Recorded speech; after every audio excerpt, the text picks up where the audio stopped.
Hello and welcome to our latest unboxing video. I'm Eliza. I'm Amber.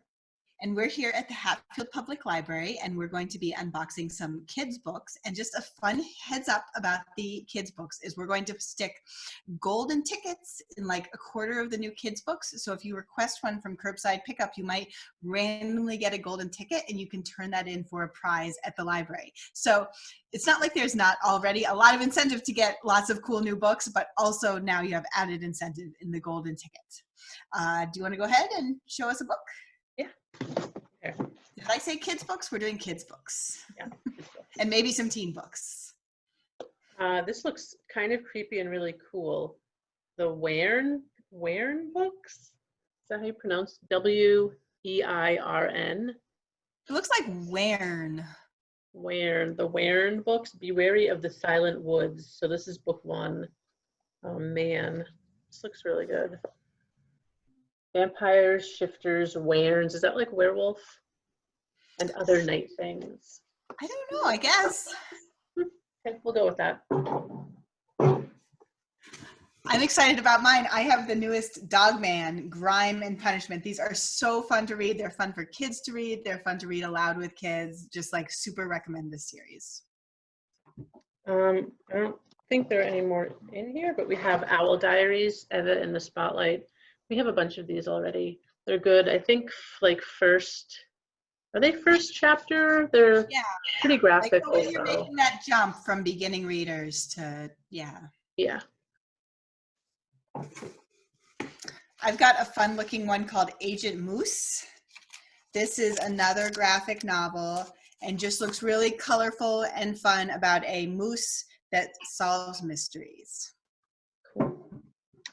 I have a graphic novel called Forget Me Not. Oh, Forget Me Not instead of Forget Me Not. Get it? This is part of a series. You said it about something else too, but I don't. What series, Eliza? I don't know. What series? Maybe I could be wrong. It's a thing. I'm Maria Scriven, and she's written a lot of other kids' books. It doesn't say anything about it being a series, but you know, maybe it is. Like, who knows? I'm hallucinating series. Okay, I have a change of pace. I have a cute little board book by Sandra Boynton, Your Nose. And her books are really fun for read aloud because lots of times they sort of read as little songs you can sing to your kids. It's really cute. Oh, okay. So we're changing pace again. Something happened in our town, a child's story about racial injustice. So it looks like definitely for younger kids, but also kind of like a serious topic. I think this is a book that maybe will help a lot of parents because they're hard discussions to have when things happen. And even if it's not in your town, like a lot of times you still need to talk about it. Right.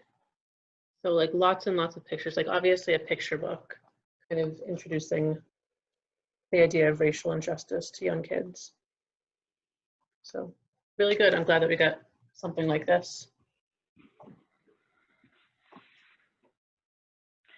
Splat, the Cat and the Cat in the Moon. These are just fun, like beginning readers. Super cute.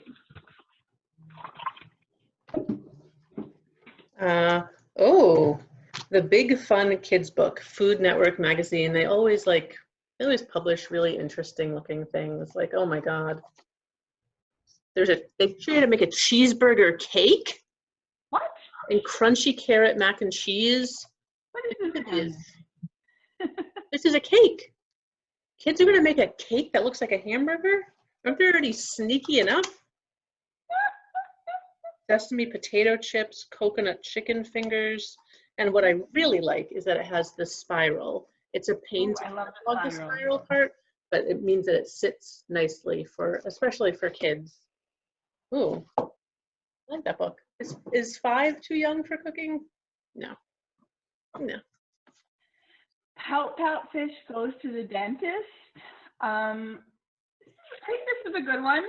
I feel like going to the dentist is a little different right now because everybody's wearing a mask, and you can't wait in the waiting room. But still, yeah, someday it will be relevant. We're going on a pumpkin hunt. could it be that we finally got a seasonal book in time with the season? Are you kidding? We got it before pumpkins are coming out? I'm like, happened before. ooh, I like it. It looks, the illustrations look a little familiar, but. Yeah, I really like that. Yeah.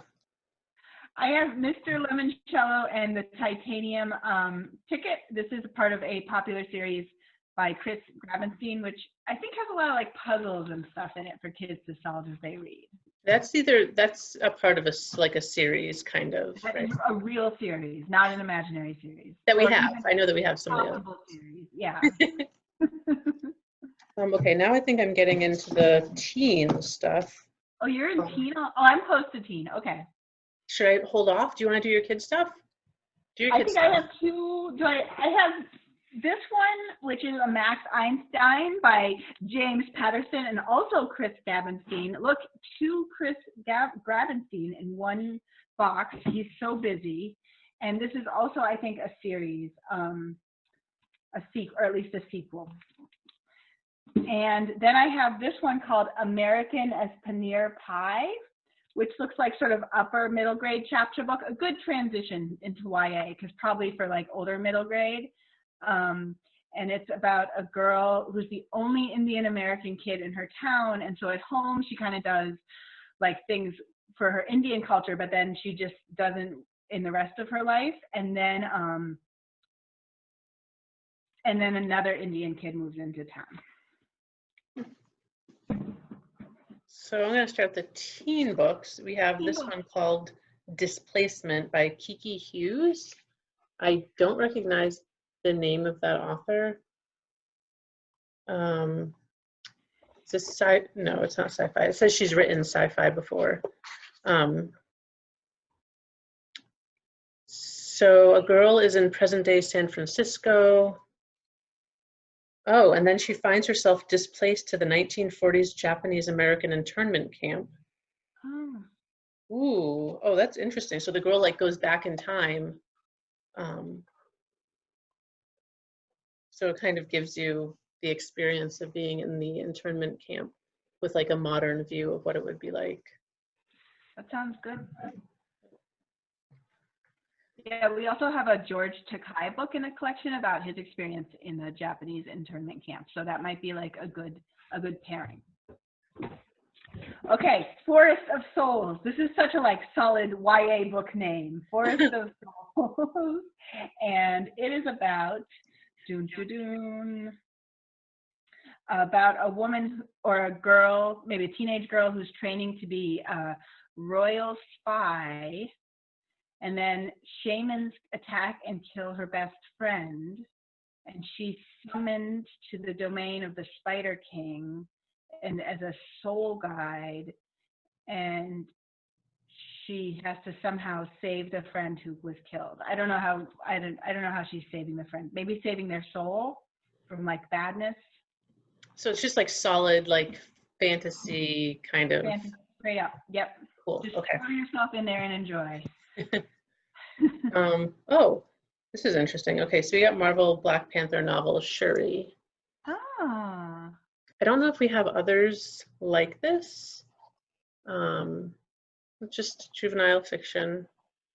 Good one. So for people who like Black Panther, Marvel movies in general, this is a good one. Yeah, it was a really good movie, and we were all sad that the actor died. So if you're looking for more in that world, I have two more YA. How many do you have? 2. Perfect. Yay. Wow, this looks so cool. Lobizona, it says undocumented, unprotected, unafraid. She's an undocumented criminal, and then she ends up having to, whoa, so much is going on. I can't even summarize this. So her mother gets arrested by ICE, and then she's homeless, but then she finds a clue about her identity, and it turns out she might be a witch. So it looks supernatural. Like the cover looks supernatural. Elements, but also real world elements. Yeah, the cover, it's a little hard to see close up, but the cover is really cool. Yeah. 1 Year at Ellsmere by Faith Erin Hicks. This is a graphic novel. Why does it Ellsmere? What's Ellsmere? I think it's a made-up place that she made up. Why does that sound so familiar? It does sound familiar. It's there's a boarding school called Ellsmere Academy. Special project, hoping to survive the year. It's all very spooky. I really like the graphics. Yeah.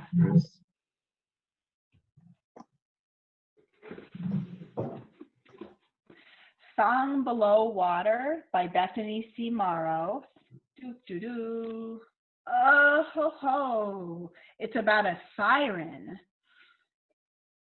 She has to hide her siren powers, and then she has to fight actual demons. And then there's a siren murder trial, and she accidentally lets out her magical voice at the worst possible moment. So another just solid contemporary fantasy. Takes place in Portland, Oregon, so it's our world, but supernatural stuff going on. I think we just had another like siren book, another teen siren book or something. I feel like sirens and mermaids are always like just on the border of like making it big, but they never quite. Yeah. Okay, so last book, All Together Now by Hope Larson. Ooh. Good graphics. And she's written a ton of things all summer long. And then that's like the most recent, I think. Oh, and she adapted A Wrinkle in Time. That's what I'm thinking. I remember her. Oh yeah. Lots of emotions. She's good with emotional stuff. Yeah, this is just like so many graphic novels in this box. I know. So many. That's it. Empty box.